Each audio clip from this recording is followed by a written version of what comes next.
don't know how possible this is, but ESPN has just written an article. It's on the Insider, and luckily, Kevin, I have your insider information now. It is, as I scroll back up to the top, one player for all 30 MLB teams that they should trade for or away this July.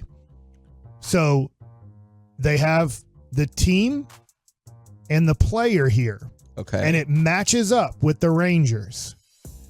In a dream scenario, I want you to name for me right now the top 5, what you consider maybe 5 of the best starting pitchers in baseball today. Shohei All right. is in that group. Who else would you consider like a great starting pitcher in the game of this? Garrett Cole, that's a great one. Garrett Cole is a very good one there. I'm going to have to look real quick. Well, I mean, Framber Valdez. I know that's not happening. Over the last 10 years, Verlander, Scherzer, and probably Kershaw, right, are the 3 best pitchers. I think that's fair.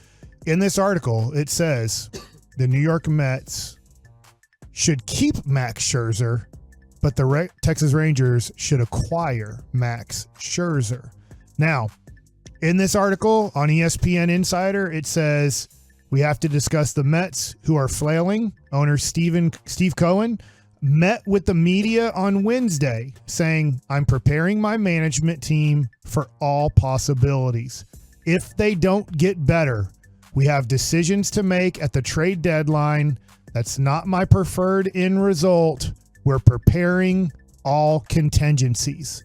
So it sounds like Steve Cohen here is maybe giving into the spending a little bit and going, if we're going to be this bad, then maybe we have to get something back for these huge contracts that we've laid out here. Everything we've gotten from New York has fallen apart, though, Kevin.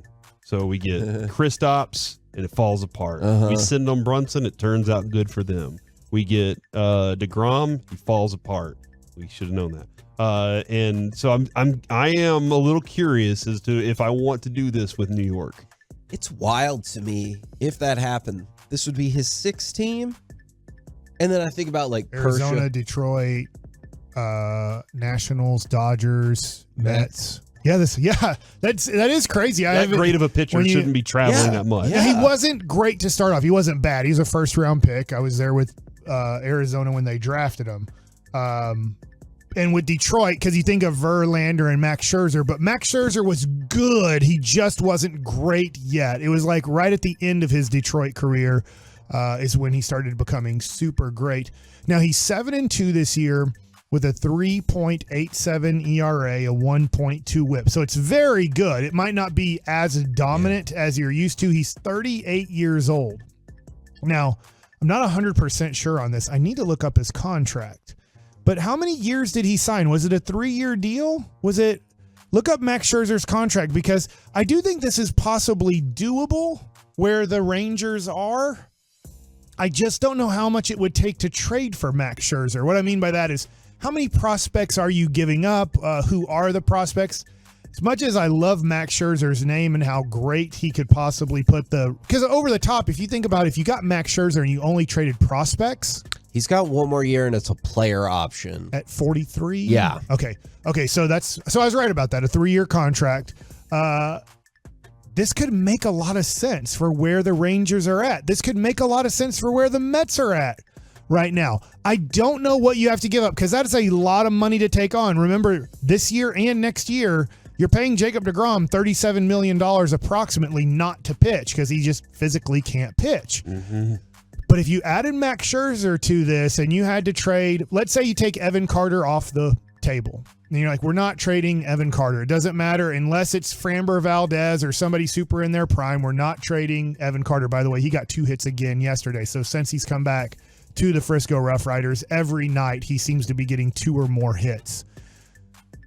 If it was Luis Angel Acuna, if it was Jack Leiter, and I'm wondering how interested the Mets would be in Jack Leiter. This is a little bit weird. You have to go with your scouts. You can't go with the nostalgia of Al Leiter pitched for the Mets. Al Leiter just went into the Mets Hall of Fame last year, or maybe it might have been this year. But if you were to take some of your top-end prospects, let's say 3 of them, Would you guys be excited about adding Max Scherzer to this rotation? If you did that, I think the rest of the league would lose their water.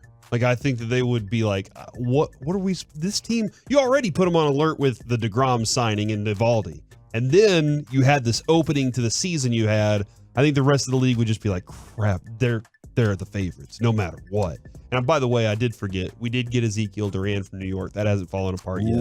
All right, now I'm in. Okay, so yeah. So hold on, you're saying that if everything that we get from New York, since it turns out like Duran, we're okay? Ezekiel Duran's been awesome. I would love it, Mike.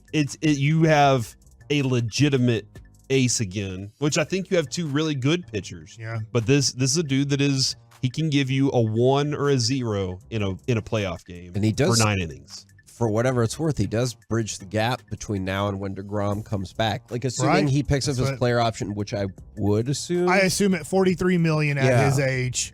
The reason you don't do that is when you're Justin Verlander and you win the Cy Young. Yeah. It doesn't look like Max Scherzer's in Cy Young contention this year. He's not having a bad year. For an under 500 team, he is 7-2. So that means he's giving you a great opportunity to win every time he takes the mound. His ERA is definitely below his standard. A 3.87 ERA for him is below his standard, but if you got Max Scherzer, I just think this community, this Texas Rangers fan base would explode with having 4 starting all-stars. Nathan Eovaldi most likely will be an all-star. Who knows? Maybe Adolis Garcia makes it. Maybe John Gray, who's starting tonight, makes it. So there's other possibilities of a few other guys. You mentioned Will Smith. Maybe there's a small possibility he makes it.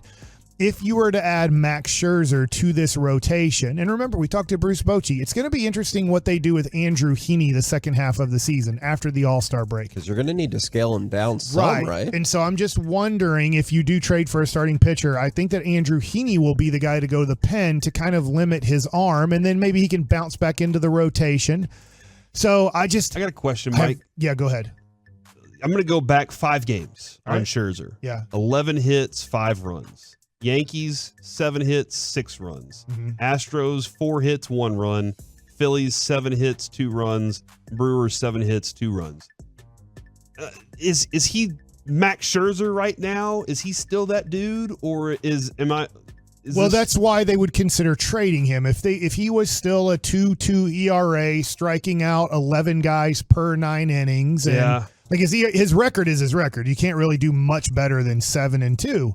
But this is why he's considered tradable right now. And 1, their team is doing bad. 2, he's not pitching to the standard of he might be the best pitcher in baseball. Yeah, like the 1.5 but ERA what you're guy. Getting for him, and I'll be pro Max Scherzer here, you're getting a guy that you know has been through the battles. You're getting a guy who is tested in the playoffs, who's shown the ability to throw big-time games against the best pitchers in baseball and outduel those guys. Can he still do it? I think that's a great question, Corey. That would be for Chris Young and right now the organization to start having conversations on, which I'm sure they probably already have. Hey, we looked at the Mets. If they decide to get into conversations about Max Scherzer, how interested should we be? What should be our package? Financially, you have to talk to Ray Davis and say, Ray, if we add him to the team, that's approximately $20 million the rest of this season and $43 million next year. We don't know if he's opting in or opting out. Are we trading for a guy that's going to want to hit free agency again next year? Are we trading for a guy that's going to give us another year? Because I would assume if you're trading for him, you want that next year that Jacob deGrom's not in your rotation. Definitely. So there's a lot of conversation to have if you're Chris Young with Ray Davis, with Bruce Bochy. I'm pretty sure Bruce Bochy and Mike Maddox aren't going to say no. I also have to go back. Maddox was the Washington Nationals pitching coach at some point. Yep. I think he was there with. I think he was there with Max Scherzer, right? So there's a relationship there. So here's the other deal. Sometimes with moving teams, yes, a lot of it has to do with your talent. A pitching coach's job is to put together a solid game plan, especially for your starting pitcher. They're the ones going over all the work on the lineup that you're facing. They're going over all the work you're putting in. They're going over your strengths and the other team's weaknesses according to their lineup. Max Scherzer might or might not have a great relationship with Maddox in putting together game plans that really work for him. Obviously, Max Scherzer's getting out almost everybody he's faced in his career. I don't want to put it on just Mike Maddox made him great. Maddox was there 16-17. And in the 16 season, Scherzer had a 2.96 ERA, and in the 17 season, a 2.51. Okay, so this is just something I'm throwing out. ESPN threw out. I've heard a few other rumblings, but not from like the Texas Rangers, not from the New York Mets. Obviously, there's rumblings that Buck Showalter was going to get fired here at the All-Star break. Steve Cohen has kind of tried to put those to rest. We always know the vote of confidence isn't the greatest vote. It can be bad. I do think Buck Showalter will be the manager throughout this season. I think if the Mets are going to make a change managerial-wise, it'll be in the offseason. It just looks like the Mets season is going to be lost with all the money spent, right? You have to be, if you're Steve Cohen and you put in all of this money and you're paying penalties to have this team and you're going to finish around 500 or worse, you're probably going to want to make some major changes. And then going and saying, we need to spend more money on this team usually is an answer that the owner's going, no, I spent on Lindor. I spent on Verlander. I spent on Scherzer. Go down the list of other guys he spent on. I've spent so much money on these guys. Maybe we should do it another way. And I think new owners that come in, Phoenix Suns, say, if I spend the right amount of money, I will win a championship. And then you come to the realization as an owner, crap, whether there's a salary cap or not a salary cap, just spending does not mean success. Yeah.